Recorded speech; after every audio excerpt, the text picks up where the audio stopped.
Daniel was never someone wo believe this life world matter in the grand story of the galaxy. E was just a man born on a small colony at the edge of human space. His hands were always covered in oil, his days spent repairing shuttles and old machines. Peoplecame to him when their engines couged smoke or their generators failed. That was his life. Simple, predictable, safe, e didn't dream of adventure, e didn't want war. But war found him anyway. When the alien fleets arrived, the skies turned red. Humanity fought as best as it could, but their ships were slower, their weapons were care. Daniel walked from the ground as fear streaked across the heavens. He remembered the faring people saying the endless nights waiting for the news of which planet had fallen next. For years, survival was the only word that mattered. Then on a day, just as quickly as it had begun, the war ended. Humanity signed a treaty. It was called the Accord of Binding. The aliens wanted pace, but not just pace, they wanted bonds. The estate could never be broken. To them, the answer was simple. Humans and aliens must live together, share homes and even share earths. Only then could the war never return. Daniel laughed when he first heard of it. Bonds, romances, assignments, it sounded like something from a storybook, but as the years passed it became real, lists were made, names were chosen, people whispered about who aspired with who. Some were sent to live on alien worlds, some had alien partners arrive on Earth, none was safe from the reach of the Accord. Daniel told himself a world never be picked, it was too ordinary, too plain, it had no rank, no special talents, no reason for anyone to care, but fate didn't care about reasons. The message came on a quiet morning. He had just finished repairing an old shuttle engine, whipping the sweat from his forehead when his data had booted. He almost ignored it, thinking it was another work order, but when he opened it, his world changed. Notice of assignment, human Daniel Reeves. You have been selected for binding under Accord law. Report immediately to the Central Chamber of New Elira. Your assigned partner awaits. His hands shook so badly he almost dropped the pad. He read it again and hoping it was a mistake, but the words didn't change.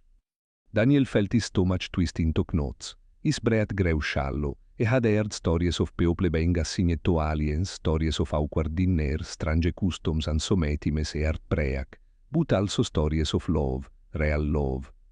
Still, he didn't want it, he didn't ask for it. He looked in the mirror later that evening, staring at his reflection. His brown hair was messy, his face teared from long work hours. He wasn't handsome, and not like the men in the old Dolo movies. His arms were strong from labor, but he had no scars of battle, no medals to his name. He whispered to himself, "We may."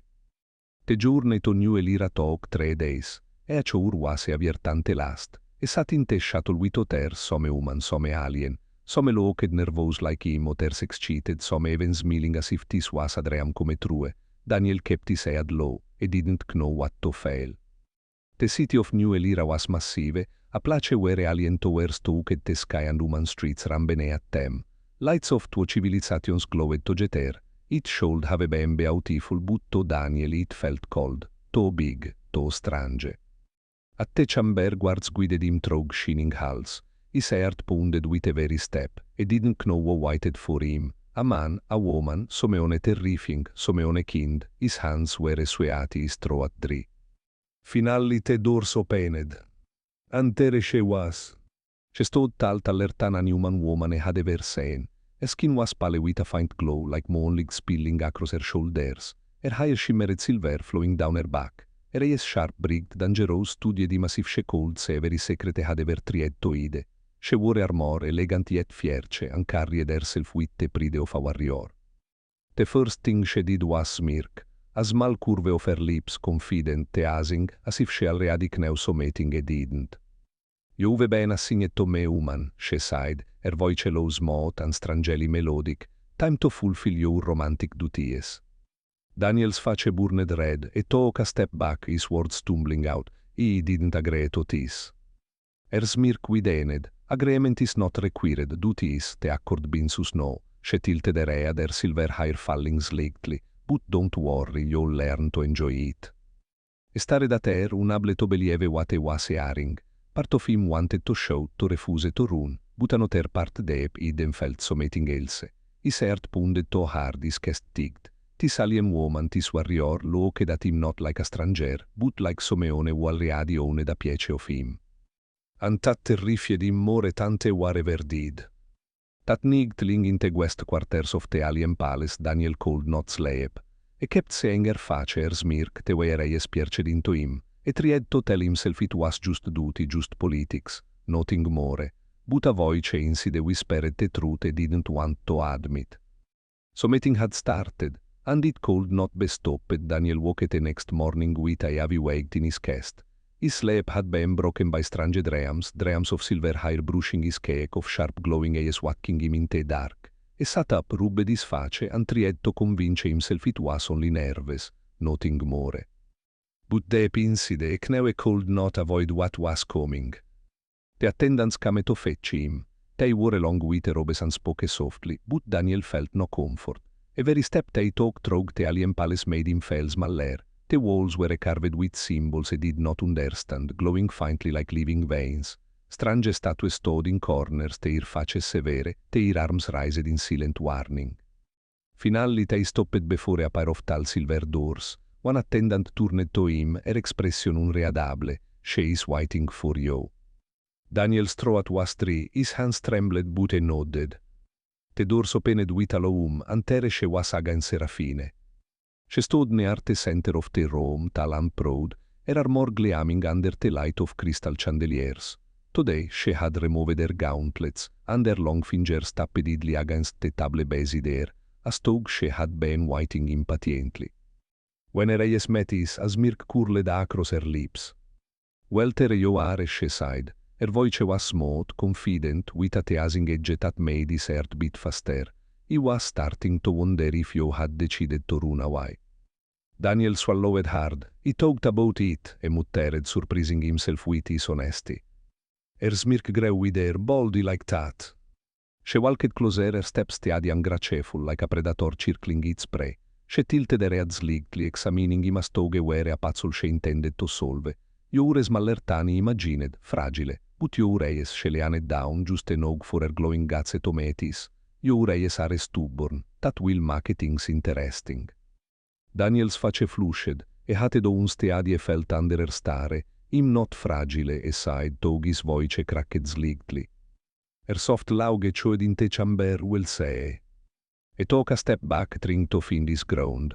Listen, I don't know what you think this is, but I'm not here to play some fantasy for your people. I didn't ask for this. For a moment her smirk softened, though it did not disappear, neither did he. Her words struck him harder than he expected. He blinked at her, confusion written across his face. What do you mean? Serafine folded her arms, her silver hair shimmered as she moved. Do you think I chose this? That I begged for a woman to be assigned to me? My people made this decision just as yours did. I was told you would be mine, and that was that. Daniel's mouth went dry. Somehow he had never imagined she might fail trapped too. Then we hesitated. We act like you wanted this. Her smirk returned, but this time there was something hidden beneath it, something heavier. Because he refused to look quick. He refused to let anyone think he was given a bond he cannot control. She leaned closer again, her voice lowering, and he will not let you think you can resist me.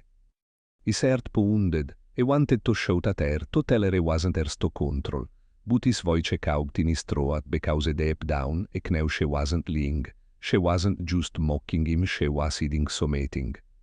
Silence stretched between them. Finally she straightened, turning away slightly. You'll stay in my quarters from now on, not as a prisoner, she added quickly, glancing back at him, but because that is what the accord demands, two lives bound together, two hearts on a bond. Daniel felt his chest tighten. He had known this was coming, but hearing her say it aloud made it real in a way the papers and orders had not. I don't even know you, he sighed quietly. Her smirk faded into something gentler, though only for a breath. Then you will learn.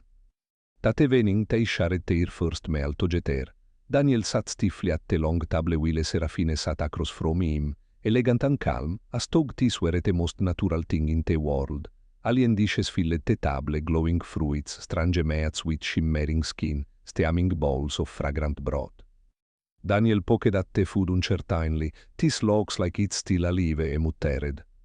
Her laugh was sudden, loud and genuine. It startled him. do all humans complaint is much. Only when they're nervous, he admitted looking down at his plate. For a moment she sighed noting, then her voice softened just slightly. You don't have to be afraid of me, Daniel. His eyes lifted me at hers. For the first time there was no smirk, not a asing edge, just raw honesty. I'm not afraid, he whispered, tog part of him knew it was a lie. She tilted her head, studying him carefully. Then slowly the smirk returned, tog it no longer felt like a weapon, more like a shield. We'll say, she sighed again. And Daniel realized something that made his chest ache. This was no simple game of politics. No matter how much it tried to deny it, something dangerous and real was beginning between them. That night as la inte bed assigned to him within Serafines quarters, Daniel called still her voice, still set away her eyes had softened when she told him not to be afraid, e stared at the ceiling for hours, his mind tangled in confusion. I didn't want this, I didn't ask for this, but the truth was undeniable. Serafine wasn't just his assignment. She was the storm that had entered his life, and they had no idea if she would destroy him or save him. And somehow the thought of both frigtened him equally the days that followed were harder than Daniel expected. Living in Serafines quarters felt like stepping into another world. The walls glowed with strange light, the air smelled faintly of metal and speech, and the furniture looked as if it had been carved from living crystal. Daniel often felt out of place, like a guest who had overstayed his welcome. Yet the accord demanded that he stay, and Serafine never gave him a choice. Every morning she trained. The sound of her blood cutting the air, the thud of her boots against the practice floor, e cioè through the chambers. Daniel would watch sometimes pretending he wasn't, but he couldn't help it. She moved like lightning, graceful and strong, a very strike filled with purpose. She was a warrior born and shaped for battle, while he was only a mechanic. And she knew it. One evening, after she finished her drills, she approached him where he sat by the window, trying to repair a small human-made device he had brought from home. You sit too much, she sighed, wiping the sweat from her brow. Humans grow weak when they don't move. Daniel frowned. Him not weak, he just don't swing swords around all day. Her smirk returned instantly. No, you fix little machines, cute. He set the device down harder than he meant to. You think you're better than me just because you figged. Serafine raised an eyebrow, clearly amused by his anger. He don't think he know. The words stung more than Daniel wanted to admit. He stood, his voice sharp. I'm not your soldier, I'm not your pet. You can't just own me like him some prize you won in battle. Her smirk faltered. For the first time her expression hardened, serious and unyielding. This is not ownership, Daniel, it is duty. My people require it. Your people agreed, and she stopped, her chest rising and falling with a heavy breath. I will not fail my duty. Daniel's hands clenched at his sides. Maybe don't care about your duty, maybe just want my life back. The room fell silent. Serafines glowing eyes looked onto his sharp as blades. For a long moment neither of them moved. Then quietly she sighed, you think you're the only one who lost something. Her words caught him off guard. He blinked unsure to respond. But before a cold speak she turned away, her silver hair shimmering under the dim lights. You don't understand, she sighed softly, you couldn't. The argument didn't enter. The following days were full of small clashes, little words thrown like stones. She mocked his human habits e snapped at her sharp tongue. Sometimes she teased him with that smirk, leaning closer just to watch him fluster. Other times her silence was worse, as if she carried storms inside her chest that she refused to let out. One night the tension boiled over. Daniel had been trying to prepare a simple human meal in the small kitchen attached to their quarters. The ingredients weren't quite rigged, the vegetables were too rigged, the meat shimmered oddly, but he was proud of the attempt. Serafine entered sniffing the air. What is that smell? Food, Daniel sighed shortly. She wrinkled her nose. It smells weak. That was it. Daniel slammed the spoon down and spun toward her. Do you ever stop? Do you ever think before you insult everything you do? His voice shook with anger. Him drink, Serafine. He didn't ask to be here. He didn't ask to be tied to you. But him still here, still breathing the same air as you, still trying to understand. And all you do is mock me. Era jes widenet foronce she didn't smirk, she didn't laug, she didn't even speak. Daniel skeste avid, e turnet back to te half-cooked meal is voice quieter but sharper, im not atrofi serafine, im not some fragile human furiotus neerat, im I not be a warrior but im not noting. Te silencetat followed wase avi, finalli voice came low and almost trembling. In every side you were noting. Daniel froze. When I turned she was standing by the doorway, her shoulder stiff, her eyes fixed on the ground. Her hands were clenched at her sides, as if holding back something she didn't want him to say. "You think him occhio because I despise you," she said quietly, "but the truth is him occhio because I fear you will despise me." Daniel blinked stunned. "What are you talking about?" Her jaw tightened. She lifted her chin, meeting his gaze with a flicker of defiance, but her voice betrayed her soft, cracked at the edges. "My people laug at me. They say was given the weakest species. They say binding with a woman is worthless, a shame for a warrior like me. And if you reject me too," her words faltered, "then maybe they are rigged." For the first time Daniel saw past the smirk, past the armor and the asing, e saw a crack in the shield she carried, being their confidence was a fear as sharp as his own the fear of being unwanted. His anger melted, replaced by something heavier in his chest. He wanted to speak, to tell her she was wrong, but his throat felt tigged. The words stuck. Serafine looked away, her expression hardening again, though her voice trembled. Forget what he said. She turned toward her chamber. "It doesn't matter." But Daniel knew it did. He sat there long after she was gone, staring at the half-cooked meal on the stove.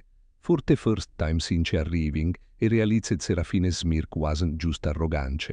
It was armor she wore so non a world say how fragile she truly felt. And for some reason, that tog turt him more than alerte asing ever had. That nigt lingawake Daniel replied her words again and again. "If you reject me too, then maybe they are rigged." It haunted him. Because deep down a knew something had shifted between them. The clash wasn't just about duty or pride anymore. It was about something deeper, something raw. And whether he liked it or not, Daniel was already tangled in it. The tension between Daniel and Serafine did not vanish after their fight in the kitchen. If anything, it grew heavier. They moved around each other like shadows, both pretending nothing had happened, yet both carrying the weight of words that could not be taken back. Daniel spent his days fixing things in silence, small machines, broken lamps, even alien tools he barely understood. He worked with his hands so his mind would not wander. But every time Serafine walked into the room, his chest tightened. He remembered the way her voice had trembled, the way she had admitted her people mocked her. And every time he looked at her, he saw not just the confident warrior, but also the woman who feared being unwanted. One evening the silence cracked again. Daniel sat near the balcony, gazing out at the alien city. The tower shimmered with blue light, ships leading between them like silver beards. It should have been beautiful, but his thoughts were heavy. Behind him he heard the sound of Serafine's boats. He didn't turn. "You were quite tonicked," she sighed. Her tone casual, though there was a faint edge to it. "You don't have much to say," Daniel replied softly. She stepped closer, folding her arms as she looked out at the city with him. For a moment neither spoke. Then she asked, "Do you regret being bound to me?" Daniel froze. He hadn't expected her to ask that so directly. Slowly he turned to face her. Her smirk was gone. Her eyes, glowing faintly in the dim light, were serious. "Do you want the truth?" he asked. "Yes." He swallowed hard. So intimacy though, because it doesn't feel like he chose it is. It feels like he was stolen from the leaf he knew. Her eyes flickered, but she didn't look away, and no. Daniel hesitated, his chest tigged. "No, I don't know." The silence that followed was heavier than before. Then suddenly Serafine laughed, but it was not her usual mocking laugh. It was sharp, bitter, broken. "You humans don't understand," she whispered. "You think this binding is just politics, just treaties, but for me it's survival." Daniel frowned. "Survival." She turned away, walking toward the far wall. Her hands clenched at her sides, her shoulders stiff.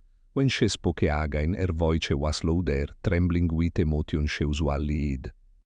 I people cruel Daniel, tei misure wort in battles won in enemies line in strength shown. He was born into a warrior's bloodline, yet he was not the strongest. He fought the train, he bled but always terewero shone brigter, he survived the war but he did not shine.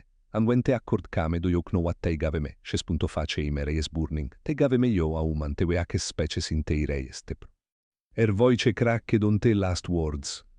Daniel stood frozen, his heart pounding. He had never heard her speak like this, never seen her armor of pride falso completely. Tei laugat me, Serafine sighed, her voice trembling no. Tei calme a careta care of fragile things, tei whispertati was strong scraps, and her voice broke. She pressed a hand against her chest, her breath uneven, is mirk because if you don't, he will break. Do you understand, Daniel? Every time I look at you, I am reminded of what they think of me. And if you reject me too, then my betay are rigged. Daniel felt as if the air had been ripped from his lungs. He had talked of her as proud, arrogant, unshackable. But now in front of him stood Someone raw, vulnerable, desperate not to be cast acide. Slowly he stepped closer, Serafine. She shook her head violently, turning away. No, don't pity me, I don't want your pity. It's not pity, Daniel sighed softly. Her shoulders trembled, then what is it? He struggled for words, his voice thick. It's saying you, really saying you, for the first time. Serafine's back stiffened. For a long moment she didn't move. Then, with a shuddering breath, she whispered, I don't know how to be anything else, Daniel. I only know how to fight, how to wear the mask. If I take it off, I'm afraid you'll say nothing worth keeping. The confession pierced him like a blade. Daniel stepped closer still until he stood just behind her. He didn't touch her not yet, but his voice was steady. You're wrong, if I say more in you than just a mask. You're strong, yes, but not just because you figged. You're strong because you kept going even when it hurts. You think that makes you weak, no, Serafine, that makes you woman. The last word slipped out before he could stop it, and he almost laughed at the irony. But Serafine froze. Slowly she turned to face him. Her glowing eyes shimmered with something he had never seen before, moisture. You think he can be human? She asked softly, almost like a kid seeking comfort. Daniel's chest ached. Without thinking, he reached out and took her hand. Her fingers were cold, trembling, but she didn't pull away. I think you already are, he whispered. Her lips parted as if to argue, but no words came. Instead, a single tear slid down her pale cheek, glowing faintly in the dim light. She quickly wiped it away, her smirk flickering back into place like a shield she couldn't bear to let fall completely. But Daniel had seen what was underneath, and he now knew that no smirk, no teasing words could ever read it again. That night Serafine didn't eat, she didn't train, she sat by the balcony staring at the stars for hours. Daniel watched her from a distance, his heart heavy. He wanted to go to her to sit beside her to hold her, but he now she needed space. Yet as he lay in bed later, he heard her voice through quiet. I don't want to be alone anymore. The words were whispered so softly that he almost thought he had dreamed them, but he hadn't. And in that moment Daniel made a silent promise, on even he didn't fully understand yet. He would not let her be alone. Not anymore. The next morning, David woke up earlier than usual. His mind was still restless from the previous night. He had dreamed of Liraga, but this time it was not just about her smirk or her command. In the dream she had reacted out and took his face, and her eyes were softer than he had ever seen them. He could not stop thinking about it, even after opening his eyes to the pale light shining through his room's window. He stood up, washed his face, and tried to shake the thoughts away, but it was useless. Lyra had already taken a place inside his heart, whether he liked it or not, and now every step, every word, and every glance from her felt like a weight on his chest. He did not know if it was fear, attraction, or something much deeper. When David stepped out, he found Lyra waiting. She was leaning against the wall, arms crossed, her long hair glowing faintly under the soft light. Her smirk was there, but something about it looked weaker as if she was also carrying a burden. You're late, she sighed in her usual sharp voice.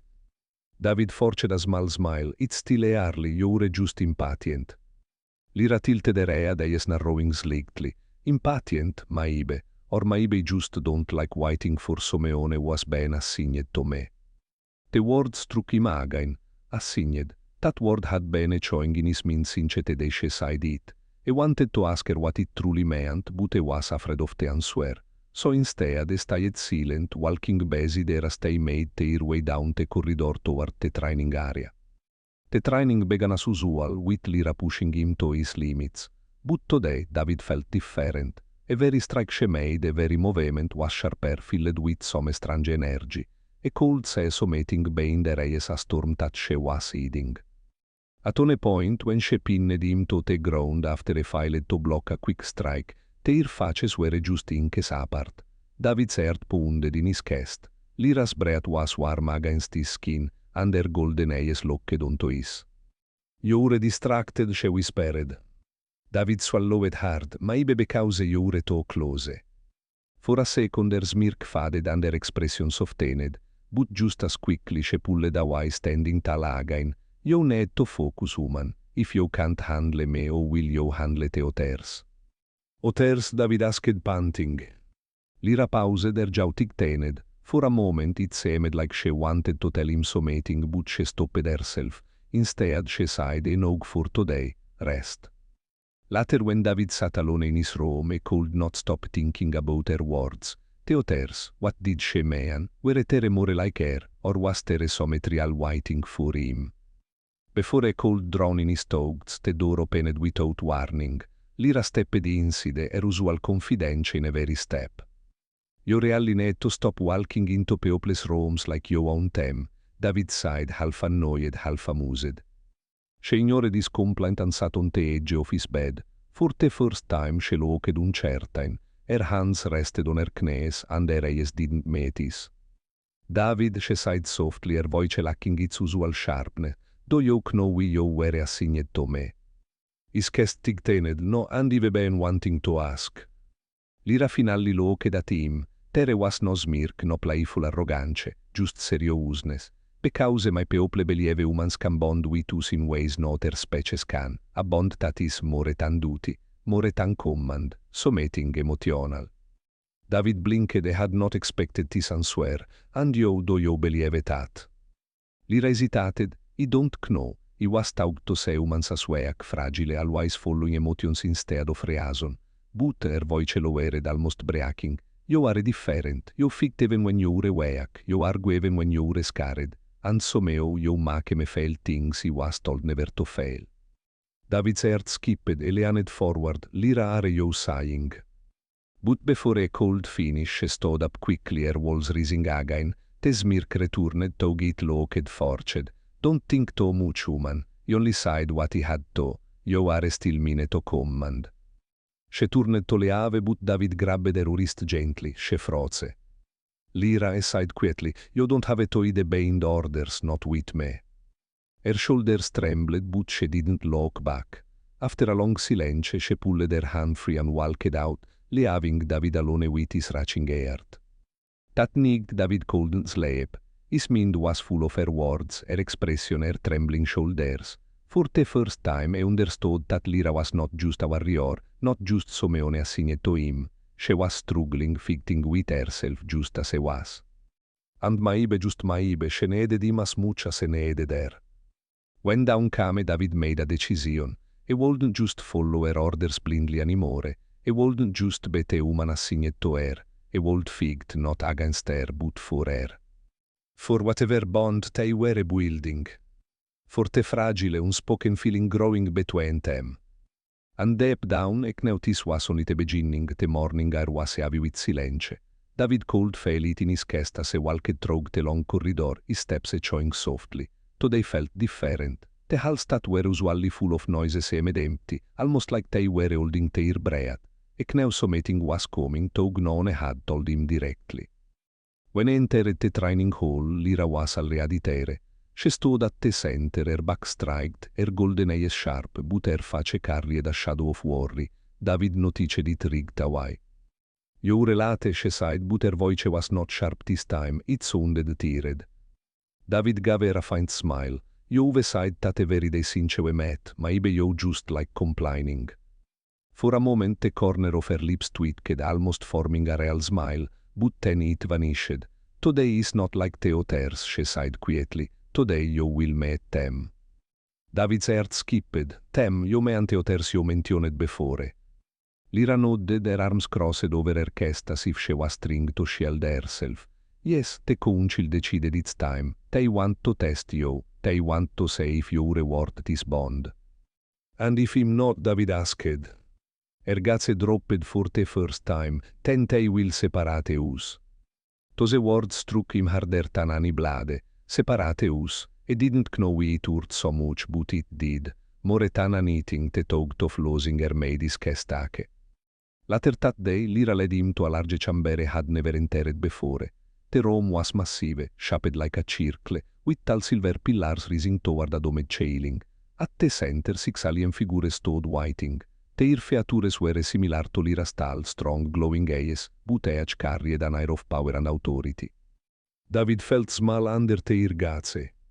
One of them, a female with cold blue eyes, stepped forward. Her voice was sharp, cutting through the silence. So this is the woman you've chosen, Lyra. Lyra bowed her head slightly. He was assigned to male their series. He did not choose him. David caught the flicker of hesitation in her voice. She was lying or maybe trying to protect herself. Either way, he didn't like the way the elders eyes narrowed at her. The elder turned her gaze to David. Woman, do you know who you are here? David swallowed because he was assigned to Lyra. The chamber filled with soft murmurs almost louder, but there was no kindness in it. Assigned, another elder sighed, his voice deep and rumbling. You think this is some simple task. This is a trial. Your word will decide not only your fate but hers. David froze hers. Lyra's eyes met his for just a second, full of unspoken words. She had not told him this part. The elder continued. If you fail, Lyra will lose her honor. Her place among us will be broken, she will be cast out. David's breath caught in his throat. He turned to Lyra, his voice almost shaking. Why didn't you tell me? Her jaw tightened, because I didn't want you to carry the weight, this is my fate. But David shook his head firmly. No, Lyra, if your fate depends on me, then it's our fate. The elders watched silently, their faces unreadable. Then one of them raised a hand. The trial begins now. The test was not what David expected. It was not about strength alone, but about endurance, courage, and heart. First, they put him in a circle with 3 alien warriors. They were stronger, faster, and better trained. Every strike they made nearly broke him, every block burned his muscles. But he refused to fall. Each time he hit the ground, he forced himself back up. Each time pain screamed in his body, he pushed forward again. From the corner of his eye, David saw Lyra walking, her hands clenched into fists. Her lips pressed tightly as if she wanted to shout, to stop them, but she stayed silent. After what felt like forever, the warrior stepped back. David stood in the center, his body shaking, his face drenched in sweat. He had not won, but he had not given up. Impressive on elder side, but strength is not enough. The next trial was of the mind. They placed David in front of a strange device, its glowing crystal shining in patterns that twisted his toes. Voices whispered in his ears, pulling at his fears. He heard his own doubts, his loneliness, and even cruel words about Lyra telling him she was using him, that she could never truly care for a woman. For a moment, David's knees almost buckled. The voices were sharp, cutting deep into his heart. But then he remembered Lyra's trembling shoulders when she spoke the truth, the softness in her eyes she tried to hide. He held onto that memory like a flame in the darkness. And slowly the voices faded. When the device finally went dark, David was still standing. At last the final trial came. The elders turned to Lyra. Now it is your turn. If this bond is real, I will protect you, but if it is weak, I will fail. Before David could ask what they meant, one of the warriors moved forward, blood raised. Without warning, he struck toward Lyra. David's body moved before his mind could think. He threw himself between them, grabbing the weapon with his bare hands. Pain shot through him as the edge cut deep, but he held on, refusing to let it pass. Don't touch her, he shouted, his voice raw. The room went silent. David's blood dripped onto the floor, but he did not step back. He stood tall, his arms trembling but firm, his body a shield for Lyra. Tel der stared te ireies glowing brick ter, finalli el der seris spoke voices of this time, en og te trialis complete. The warrior stepped back and David felt on a kne, his hands bleeding. Lira rushed to him, kneeling beside him, for once she didn't care about what was walking. She placed her hands on his shoulders, her voice trembling. Idiot, she whispered, her golden eyes wet, we would you do that.